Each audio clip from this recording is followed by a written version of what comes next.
تا حالا شده وقتی توی خیابون دارید رد میشید بچه‌تون از سگ یا گربه بترسه و بیاد پشت شما قایم بشه؟ من میخوام در مورد ترس بچه‌ها از حیوانات شهری صحبت بکنم. سگ، گربه، پرنده‌ها، عنکبوت، از این ترس‌ها میخوام صحبت بکنیم. ببینیم که از کجا به وجود میان و بعد بریم سراغ راهکارها. اگه بچه شما از این حیونا میترسه چی کار باید بکنید براش؟ سلام، من ناهید حاج مقصودی هستم و اینجا همراز روانشناسی. امروز میخوایم در مورد ترس بچه‌ها از حیوانات شهری یا خونگی صحبت بکنیم. ابتدا تفاوت کلمه ترس با فوبیا رو یه کوچولو در موردش بگم و اونم اینه که ترس یه حس واقعیه.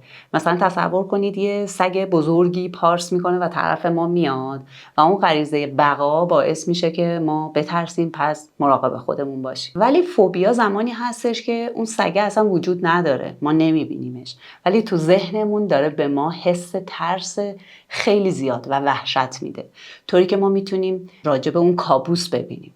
اگه عکسش رو هم ببینیم اون احساس ترس و وحشت شدید رو داریم تجربه میکنیم. آمارها میگن یه چیز حدود 5 تا 10% از بچه‌ها دچار فوبیا میشن، یعنی ترس‌های بسیار شدید، و 50% از ترس‌های بچه‌ها ترس از حیوانات هستش. یه چیز حدود 17% از بچه‌ها از حشرات یا عنکبوت میترسن، تقریبا 17% از گربه و یه چیز حدود 11% از بچه‌ها از سگ میترسن. پس اگه بچه شما از یکی از این حیوانات شهری میترسه، فکر نکنید که اون تنها هست یا بچه ترسویی هستش. و حالا ببینیم به چه دلایلی این ترس‌ها ایجاد میشن. اولین و مهمترین علت غریزه طبیعی بقا هستش. یعنی اگر ما از کودکی یاد نگیریم که به خاطر زنده موندنمون باید یه جایی بترسیم، نگران بشیم و مراقب خودمون باشیم، در خطر هست بقای ما. پس میتونه یه حس طبیعی باشه، فقط بچه‌ها چون ناآشنا هستن اون حیوان بهشون احساس خطر میده و مراقبت میکنن از خودشون. علت بعدی کمبود تجربه هستش. یعنی بچه‌هایی که در معرض حیونا کمتر هستن، تجربه حیوان خونگی یا اینکه توی پارک یا محل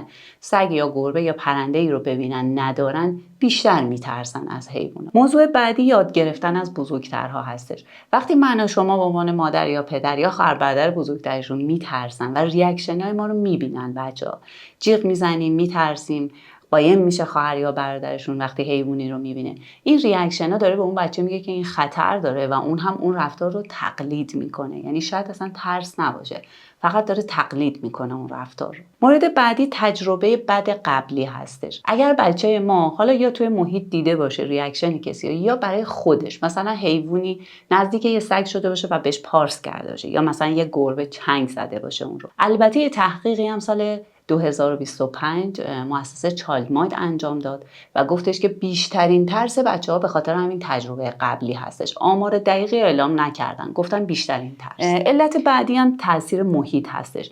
مثلا فیلمی که بچه‌ها میبینن، انیمیشن، کارتونی که میبینن، یا توی محیط اتفاقی که میفته، دوستی رو که میبینن، اون محیط یعنی به غیر از خانواده میتونه اتفاقهایی بیفته که به بچه‌ها این پیام رو بده که یکی از این حیوانات خطرناک هستن و اون بچه مراقبت میکنه از خودش. و مورد آخر بحث ژنتیکه. به اصطلاح کد ژنتیکی که هر بچه‌ای با خودش میاره. بعضی بچه‌ها محتاط‌ترن یا شاید میشه بگی شاید ترسو هستن و این تو همه هیته ها نیستش. میبینیم که در مورد حیوونا مثلا بچه خیلی شجاع و نترسی نیست. قبل از اینکه بریم سراغ راهکارها، 2 نکته رو بگم خدمتتون. یکی این که با ترس بچه‌ها شوخی نکنید. این ترس داره، اینقدر عنکبوت، بیا این سگ اینقدر مهربونه، اصلا نترس ازش، نگاه کن چقدر نازه. این یعنی جدی نگرفتن ترس بچه‌ها. و دومین کاری که لطفاً انجام ندیم، راهکارهایی که میخوام در ادامه بگم رو اجبار نکنیم بچه‌ها رو. ببینیم بچه ما آماده هست برای اینکه روی ترسش کار بکنه و آروم آروم با اون مواجه بشه. و حالا بریم سراغ راهکار. اولین راهکار تایید احساسشه. یعنی ترسش رو میپذیریم.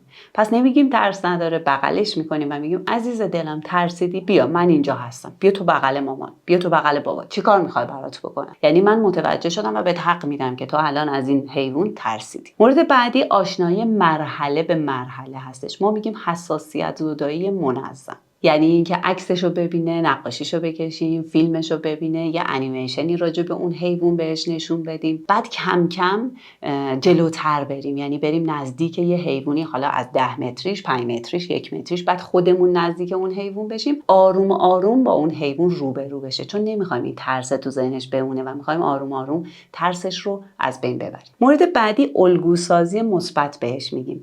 مثلا یکی از اقوام یا یکی از دوستان شما حیوان خونگی دارن که ترس بچه ما هست، میتونیم از نزدیک بچه‌مون اون خانواده رو ببینه، مثلا اون بچه که داره با گربه یا سگ بازی میکنه یا یه توتی پرنده‌ای داره باش بازی میکنه، اون رو ببینه. یا بچه‌ها رو ببریم توی پارک، بچه‌هایی که دارن با حیوان خونگیشون بازی میکنن رو ببینه، تو محیطی باشه که یه الگویی از همسن و سال خودش تو ذهنش باشه و برای خودش یه الگوی مثبت بسازه. قبل از اینکه بقیه راهکارا رو بگم یه خواهشی داشتم. اگه ویدیو رو تا اینجا دوست داشتید لطفاً لایک کنید. ویدیویی که لایک بیشتری بگیره به افراد بیشتری نشون داده میشه. اینطوری هم از ما حمایت میکنید، هم شاید این ویدیو برای کسی مناسب باشه. و اینکه پیج روانشناسی ما در اینستاگرام فعالیت حرفه‌ای خودش رو شروع کرده. ممنون میشم که پیج ما رو هم دنبال کنید.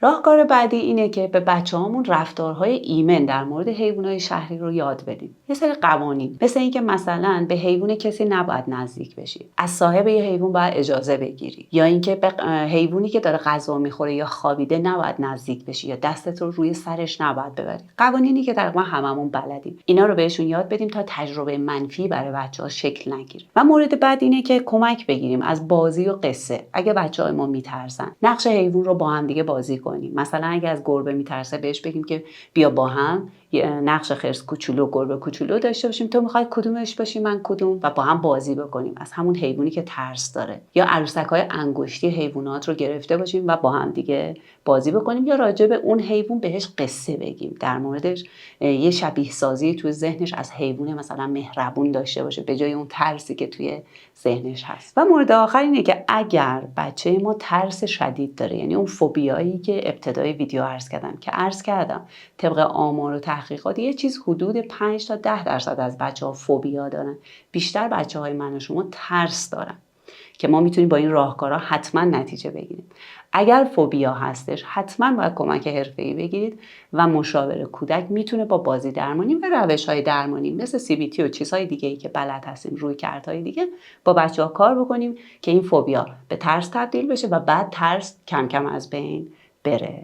ترس در بچه‌ها انواع مختلفی داره که ویدیویی که داره بهتون پیشنهاد میشه کاملا اونجا انواع ترس‌ها رو توضیح دادم، مثل ترس از تاریکی که تو خیلی از بچه‌ها هستش و خیلی وقتا منجر به یه سری از علائم بدنی میشه، مثل دلدرد، تهوع یا شب ادراری یا بیخوابی. من پیشنهاد میکنم که این ویدیو رو حتما ببینید تا با فضای ترس بچه‌ها بیشتر آشنا بشید. متشکرم از اینکه ویدیو رو تا انتها همراه من بودید. خدا نگهدار.